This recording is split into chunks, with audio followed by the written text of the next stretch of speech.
میرے کریم نبی نے فرمایا صحابہ، قیامت کے دن جب اہل جنت اہل جہنم سے پوچھیں گے کہ آخر تمہیں کس چیز نے دوزخ میں ڈالا، تو ان کا پہلا جواب یہی ہوگا کہ ہم لوگ نماز نہیں پڑھا کرتے تھے، ہم لوگ اللہ کو سجدے نہیں کرا کرتے تھے۔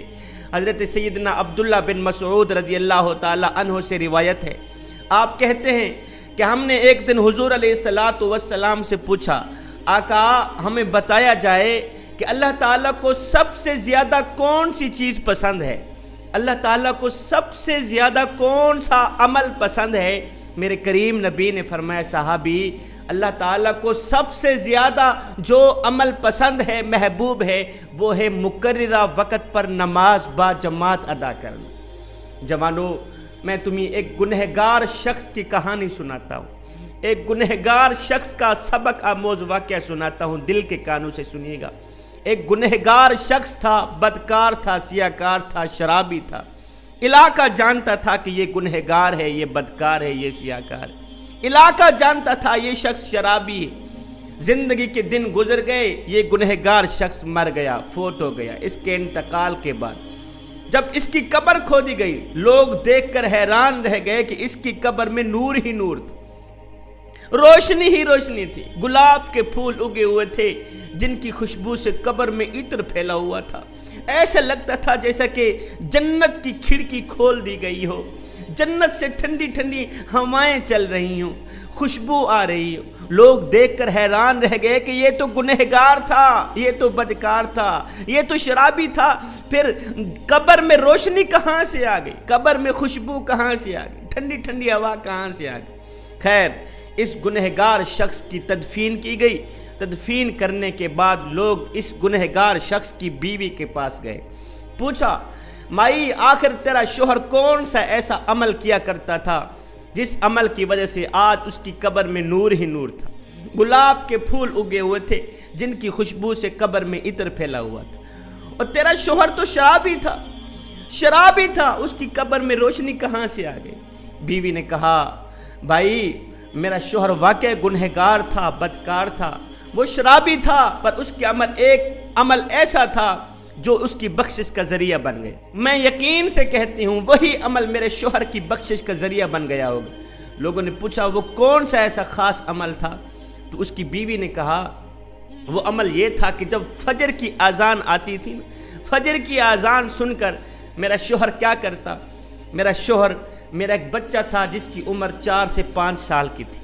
میرا شوہر اپنے بچے کو اٹھاتا، بیٹے اٹھو، خود بھی وضو کرتا، اپنے بچے کو بھی وضو کراتا، وضو کرانے کے بعد اس کی انگل پکڑ کے یہ کہتے ہوئے مسجد کی طرف چلا جاتا، بیٹے آؤ جس مالک کا کھاتے ہیں اس کے گیت گانے چلے، آؤ بیٹا جس مالک کو ساری کائنات سجدہ کر رہی، چرند پرند انسان حیوان ساری کائنات اس وقت جس کریم رب کے آگے جھکی ہوئی ہے، آؤ اس کریم رب کے آگے جھکنے جائیں، اس کریم رب کو سجدہ کرنے جائیں، آؤ بیٹے نماز پڑھنے جائیں۔ ہو سکتا ہے 5 سال کا بچہ تھا، 5 سال کے بچے کو یہ کہتا، بیٹے ہو سکتا ہے یہ نماز ہماری زندگی کی آخری نماز، بیٹا ہو سکتا ہے یہ اذان ہماری زندگی کی آخری اذان، بیٹا ہو سکتا ہے میرا اللہ آخری بار ہمیں بلاوا دے رہا ہو، آخری بار نماز پڑھنے کا موقع دے رہا ہو۔ جب نماز پڑھنے کے بعد گھر میں آتا، میرا شوہر ان پڑھ تھا، پڑھا لکھا نہیں تھا، گھر میں آتا قرآن مجید اٹھاتا، پہلے اس کی زیارت کرتا، پھر قرآن مجید کی سطروں کے اوپر ایسے انگل پھیرتا آتا، اس کو بسم اللہ تک پڑھنی نہیں آتی تھی، ایسے ہی انگل پھیرتا آتا، ساتھ میں کہتا کہ میں بدبخت ہوں، پڑھ تو نہیں سکا، چلو میرے پاس علم نہیں ہے، قرآن کی زیارت کرنے کے لیے اللہ نے مجھے آنکھیں تو دیں، قرآن کی زیارت تو کر سکتا ہوں، اللہ تعالیٰ اگر مجھے بخشنے پہ آئے تو یہی عمل میری بخشش کے لیے کافی۔ بھائیو میں یقین سے کہتی ہوں بس یہی عمل میرے اللہ کو پسند آیا ہوگا اور میرے اللہ نے میرے شوہر کی بخشش کر دی ہوگی۔ جوانو، جو شخص گنہگار ہو، بدکار ہو، سیاکار ہو، خطاکار ہو، شرابی ہو، لوگ بھی جانتے ہوں کہ واقعی یہ شخص شرابی، جو شخص ایک نماز پڑھے اس کو اتنا مقام ملتا ہے کہ دنیا میں ہی اس کو بخش دیا جاتا ہے۔ مجھے بتاؤ جو شخص نماز پنجگانہ با جماعت ادا کرے اس کو کتنا مقام ملتا ہو۔ میرے حضور علیہ الصلوۃ والسلام نے فرمایا نمازی کو 3 چیزیں ضرور ملتی ہیں، ایک قدموں سے آسمان تک فرشتے اسے گھیر لیتے ہیں، قدموں سے آسمان تک فرشتے اسے گھیر لیتے ہیں، دوسرا آسمان سے لے کر اس کے سر کی چوٹی تک رحمتیں برستی رہتی ہیں، تیسرا جب بندہ سجدے میں ہوتا ہے تو ایک آواز دینے والا فرشتہ آواز دیتا ہے، بندے اگر تو یہ جان لے کہ اس وقت تیرے سامنے کون کھڑا ہے اور تو کس سے مخاطب ہے، خدا کی قسم قیامت تک سجدے سے اپنا سر اٹھائے ہی نہ۔ حضرت سیدنا امام علی مقام امام حسین رضی اللہ تعالی عنہ سے پوچھا گیا، حضرت آپ کو نماز عزیز ہے یا جنت عزیز ہے؟ حضرت آپ کو جنت عزیز ہے یا نماز عزیز ہے؟ آپ کو جنت عزیز ہے یا نماز عزیز ہے؟ آپ نے فرمایا میاں مجھے جنت سے کہیں زیادہ نماز عزیز ہے، مجھے جنت سے کہیں زیادہ نماز عزیز ہے، اس لیے کہ جنت میری رضا ہے اور نماز میرے سونے رب کی رضا ہے۔ میرے کریم نبی نے فرمایا جس نے عشاء کی نماز با جماعت ادا کی وہ ایسے سمجھے کہ اس کی آدھی رات نماز میں گزری، اس کی آدھی رات عبادت میں گزری، اور جس نے فجر کی نماز با جماعت ادا کی وہ ایسے سمجھے کہ اس کی پوری رات عبادت میں گزری، پوری رات نماز میں گزری۔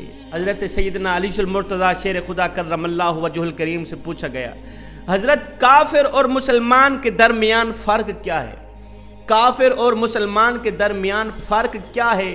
حضرت علی نے فرمایا میاں کافر اور مسلمان کے درمیان فرق صرف نماز کا ہے، مسلمان نماز پڑھتا ہے اس لیے وہ مومن ہے، اس لیے وہ مسلمان ہے، کافر نماز نہیں پڑھتا اس لیے وہ کافر ہے۔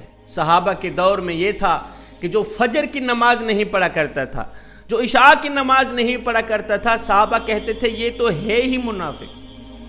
بندہ مومن ہو فجر کی نماز چھوڑ دے، بندہ مومن ہو عشاء کی نماز چھوڑ دے۔ اگر آج ہمارے اس دور میں صحابہ ہوتے تو کیا خیال ہے ہمیں مسلمان کہتے کہ ہم نے تو 5 نمازیں ترک کر دیں۔ نماز دین کا ستون ہے جوانو، نماز میرے کریم نبی کی آنکھوں کی ٹھنڈک ہے۔ جس شخص کے اندر نماز ہے اس کے اندر سب کچھ ہے، جس کے اندر نماز نہیں ہے اس کے اندر کچھ بھی نہیں ہے۔